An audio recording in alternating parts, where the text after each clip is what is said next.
మెదక్ జిల్లా నర్సాపూర్లో Medak BJP MP అభ్యర్థి రఘునందన్ రావు భారీ రోడ్ షో నిర్వహించారు. ఈ కార్యక్రమానికి మల్కాజ్గిరి ఎంపీ అభ్యర్థి ఈటెల రాజేందర్ ముఖ్య అతిథిగా హాజరయ్యారు. ఈ సందర్భంగా బోనాలు, బతుకమ్మలతో మహిళలు ఘనంగా స్వాగతం పలికారు. ఈ సందర్భంగా ఈటెల రాజేందర్ మాట్లాడుతూ కాంగ్రెస్ పార్టీ ఎన్నికలకు ముందు ఇచ్చిన హామీలు నెరవేర్చడంలో పూర్తిగా విఫలం చెందిందని, ఆడబిడ్డకు 2,500 ఇస్తానని చెప్పిండని, ఇప్పటి వరకు ఒక్కరికి కూడా ఇవ్వలేదని, 4,000 రూపాయల పెన్షన్ ఇస్తానన్నాడని, అది కూడా ఇప్పటి వరకు అమలు చేయాలని తెలిపారు. మెదక్ ఎంపీ అభ్యర్థి రఘునందన్ రావును అత్యధిక మెజార్టీతో గెలిపించాలని కోరారు.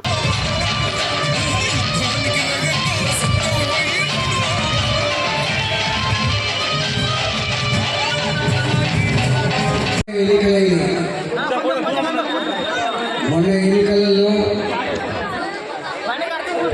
కాంగ్రెస్ పార్టీ అధికారంకి వచ్చింది. ఎన్నికల ముందు రేవంత్ రెడ్డి గారు ఇచ్చిన హామీలు ఒకటి కాదు, రెండు కాదు, 6 గ్యారంటీలు, 66 హామీలు, 420 రకాల పనులు ఇట్లా ఓటయి ముఖ్యమంత్రి అయిపోతా తెల్లారే సంతకం పెడతా అన్నీ ఇస్తా అని చెప్పింది. నాకు తెలిసి ఆ ఇచ్చిన హామీలు కూడా పూర్తిగా మీరు గుర్తుకోలేవు. ఒక్కటి మాత్రం అమలవుతుంది, ఆర్టీసీ బస్సులలో మహిళలకు ఉచిత ప్రయాణం తప్ప ఏ ఒక్కటి కూడా అమలు కాలే.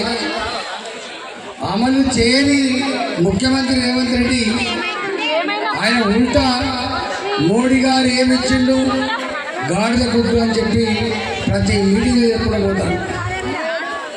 మనం ఈ నర్సాపూర్ చౌరస్తా నుంచి నేను అడుగుతున్నా, మా మహిళలకి, మా ఆడబిడ్డలకి ప్రతి నెల 2,500 రూపాయలు ప్రభుత్వ ఉద్యోగి ఎట్లయితే బ్యాంక్ అకౌంట్లో వేస్తున్నావో అదే పద్ధతిలో వేస్తా అని చెప్పిన కూడా వాస్తవమా కాదా?